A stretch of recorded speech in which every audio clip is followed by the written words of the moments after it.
بسم الله الرحمن الرحيم أو كصيب من السماء فيه ظلمات ورعد وبرق يجعلون أصابعهم في آذانهم من الصواعق حذر الموت والله محيط بالكافرين।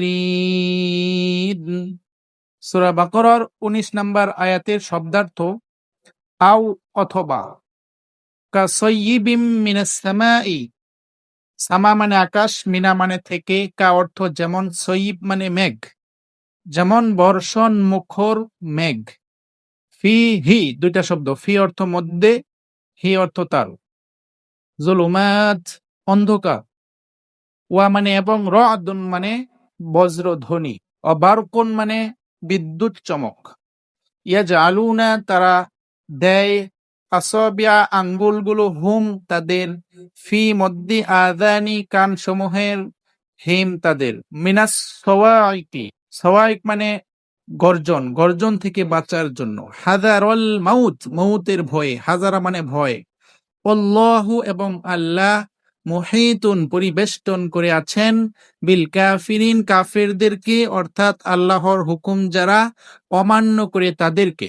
আয়াতের অনুবাদ হলো, অথবা যেমন আকাশের বর্ষণ মুখর মেঘ, তাতে আছে গাঢ় অন্ধকার, বজ্রধ্বনি, বিদ্যুৎ চমক।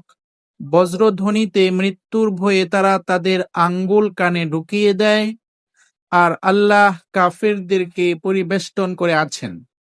এই আয়াতে যারা মুত্তাকি নয়, আল্লাহ রাব্বুল আলামিনের বিধান অমান্য করে একমাত্র কোরআনকে মান্য করে না, তাদের দৃষ্টান্ত আল্লাহ বর্ণনা করলেন। প্রথম বললেন আকাশ থেকে মেঘ নাজিল করা। আকাশ থেকে মেঘ যেমনি ভাবে মৃত জমিনকে জীবিত করে, তেমনি ভাবে কোরআন নাজিলকে আল্লাহ রাব্বুল আলামিন মেঘের সাথে তুলনা করেছেন। কোরআন নাজিল করার মাধ্যমে আল্লাহ রাব্বুল আলামিন মানুষের অন্তরকে জাগ্রত করতে চান, জীবিত করতে চান, মানুষের মরা অন্তরকে সঞ্জীবিত করতে চান। কিন্তু যেই সময় এই কোরআন থেকে তারা দূরে সরে যায়, তখন তাদেরকে আল্লাহ রাব্বুল আলামিন অন্ধকারে নিক্ষেপ করেন। আর সেই অন্ধকারের মধ্যে থাকে গর্জন। গর্জন মানে হলো আল্লাহর পক্ষ থেকে তারা অশান্তিতে থাকে, সব সময় ভয়ে থাকে, কখন জানি ধরা পড়ে যায়। এবং মাঝে মাঝে বিদ্যুৎ চমক আসে, অর্থাৎ কোরআনের সঠিক তথ্য তাদের কাছে মনে হয় এটাই সঠিক, কিন্তু তারপরও তারা এই কোরআনকে অবলম্বন না করার কারণে আল্লাহ রাব্বুল আলামিন বললেন তারা হলো মূলত কাফির। এই জন্য আল্লাহ তাদেরকে বেষ্টন করে রেখেছেন, অর্থাৎ আল্লাহ রাব্বুল আলামিনের শাস্তি থেকে তারা কখনো বের হতে পারবে না। তাই আসুন আমরা একমাত্র কোরআনকে মেনে চলি, সকল মুনাফিকি থেকে বিরত থাকি, যে সমস্ত কাজ করলে কাফের হয়, অর্থাৎ আল্লাহর আয়াতকে অমান্য করা থেকে আমরা বেঁচে থাকি। আল্লাহ রাব্বুল আলামিন সূরা বাকারার 19 নম্বর আয়াত থেকে আমাদেরকে সঠিক উপলব্ধি দান করেন।